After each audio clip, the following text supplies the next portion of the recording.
తిరుమల తిరుపతి ప్రజలకు మరియు భారత్ టుడే ప్రేక్షకులు, నాయకులకు, అధికారులకు మహాశివరాత్రి శుభాకాంక్షలు. ఇట్లు మీ సురేష్ కుమార్, భారత్ టుడే రిపోర్టర్, తిరుమల. శ్రీశైలం బ్రహ్మోత్సవాలకు విచ్చేస్తున్న భక్తులకు స్వాగతం, సుస్వాగతం. మల్లికార్జున స్వామి, భ్రమరాంబిక అమ్మవార్ల దివ్య ఆశీస్సులు మనందరిపై ఎల్లవేళలా ఉండాలని కోరుకుంటూ పరమశివుని కృపతో ఈ లోకమంతా సుఖశాంతులతో విరాజిల్లాలని ప్రార్థిస్తున్నాం. పవిత్ర పుణ్యక్షేత్రం శ్రీశైలంలో జరిగే ఈ వేడుకల్లో పాల్గొని స్వామివారి దర్శనం చేసుకోండి. ఇట్లు ధర్మకర్తల మండలి అధ్యక్షుడు పోతుకుంట రమేష్ నాయుడు మరియు M Srinivasarao, special grade deputy collector మరియు కార్యనిర్వహణాధికారి. పశ్చిమ గోదావరి జిల్లా పాలకొల్లులోని పంచారామ క్షేత్రం శ్రీ క్షీరరామలింగేశ్వర స్వామివారి దేవస్థానంలో మహాశివరాత్రి వేడుకలు వైభవంగా జరుగుతున్నాయి.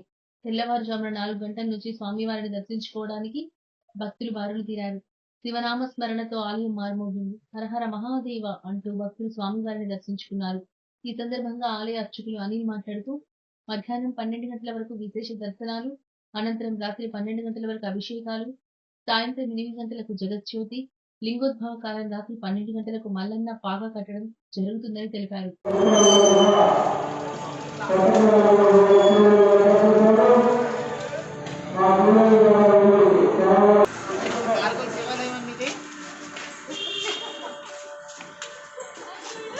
చాలా మంచిగా చేస్తారండి ఇక్కడ. ఫ్రీగా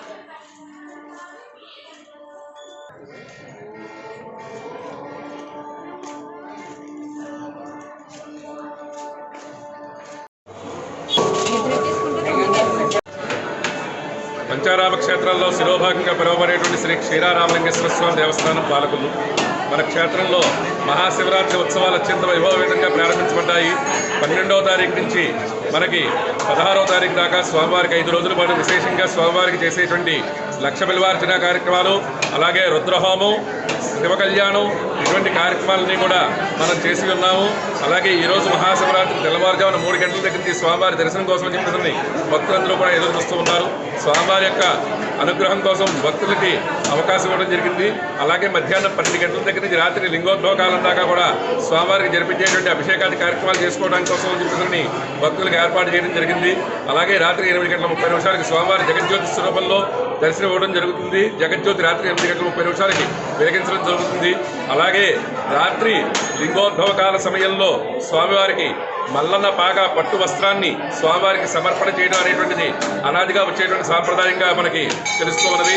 దీన్ని వరదా సోమేశ్వరరావు గారు దగ్గర వాస్తవ్యులు, వారి యొక్క కుటుంబ సభ్యులు, పూర్వీకులందరూ కూడా స్వామివారికి సమర్పణ చేయడం జరుగుతోంది. కావున భక్తులు ఆ మల్లన్న పాగాని స్వామివారి యొక్క విమాన గోపురం దగ్గర నుంచి గాలి గోపురం దాకా ఉండేటువంటి ఆ యొక్క స్వరూపంలో స్వామివారికి వస్త్ర సమర్పణ చేయడం అనేటువంటిది విశేషమైన కార్యక్రమం. కావున భక్తులందరూ కూడా ఈ కార్యక్రమాల్లో పాల్గొని జాగరణ చేస్తూ, ఉపవాస దీక్షలు చేస్తూ స్వామివారికి అపారమైన కృపా కటాక్షాలను పొందాలని కోరుకుంటూ సర్వే జనా సుఖనో భవంతు, లోకా సమస్తా సుఖనో భవంతు.